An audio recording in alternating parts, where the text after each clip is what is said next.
ഈ കാട്ടിലെ ആനയുടെ ഒക്കെ ഒരു ജീവിതം ആ കൃത്യമായിട്ടും അനുഭവിച്ചിട്ടുണ്ടാവുമല്ലോ. കാട്ടിലെ ഒരുപാട് സമയങ്ങൾ ചെലവഴിക്കുമ്പോൾ. ചിലവായിട്ടുണ്ട്.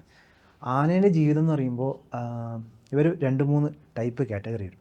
അത് ആന എന്ന് വെച്ചാൽ ഒരു മാട്രിയാർക്ക് ബേസ്ഡ് ആണ്. അത് ഒരു ഫീമെയിൽ, ഒരു കൂട്ടത്തിലൊരു പ്രായമുള്ളൊരു ഫീമെയിൽ ഉണ്ടാവും. അതായിരിക്കും ആ കൂട്ടത്തിന് നയിക്കുന്നത്. അതെ. അതിൻ്റെ അകത്ത് പ്രായപൂർത്തിയായ ആണാനകൾ കുറവായിരിക്കും.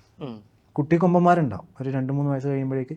ഇപ്പോൾ കടുവേൻ്റെ നോക്കി കഴിഞ്ഞാൽ അങ്ങനെയാണ്. ചെറിയ കുട്ടികളുണ്ടാവും. ആ അമ്മേൻ്റെ കൂടെ ഒരു 2 വയസ്സ് വരെയൊക്കെ ഈ കുട്ടികളെ വല്ലാതെ സംരക്ഷിച്ചുകൊണ്ടാണ് അവ. അതെ ആനേൻ്റെ ആനേൻ്റെ ഭയങ്കര സംരക്ഷണമാണ്. കാരണം അവരൊരു 10-20 ഫീമെയിൽ ഉണ്ടെന്ന് വെച്ചോ. അതിൽ ഒരു ആനക്ക് മാത്രം കുട്ടിയെങ്കിലും ബാക്കിയുള്ള ആനകളൊക്കെ ഇതിന് അമ്മയെ പോലെ ആയമാരായിട്ടാണ് ഉണ്ടാവുക. അതിനെ അത്രയും പ്രൊട്ടക്റ്റ് ചെയ്ത് അത് പോവുക. അപ്പോൾ ഈ ഒരു സമയത്ത് തന്നെ ഈ 10-20 ആനകളുണ്ട്, ഫീമെയിൽ ആനകളുണ്ടെങ്കിൽ എല്ലാത്തിനും കുട്ടികളുണ്ടാവില്ല. 1-2 ഉണ്ടാവുള്ളൂ. അവരങ്ങനെ പ്രൊട്ടക്റ്റ് ചെയ്ത് കൊണ്ടുപോകും. അതിൽ ഏറ്റവും പ്രായം കൂടിയ ആനയായിരിക്കും അതിൻ്റെ ലീഡറായിട്ട് ഉണ്ടാവുക. പിന്നെ ഉള്ളത് ഒറ്റന്മാരുണ്ട്. പിന്നെ ഈ ബുൾസ് ഗ്യാങ് എന്ന് പറഞ്ഞിട്ട് വേറെ ഇതുണ്ട്. അപ്പോൾ അങ്ങനെ വളരെ രസകരമായിട്ടാണ്. പിന്നെ നമുക്കിപ്പം പൊതുവേ നമ്മളിപ്പം അരിക്കൊമ്പൻ്റെ കേസും അങ്ങനത്തെ ഒരുപാട് സംഭവങ്ങൾ ഉണ്ടായിട്ടുള്ളൂ.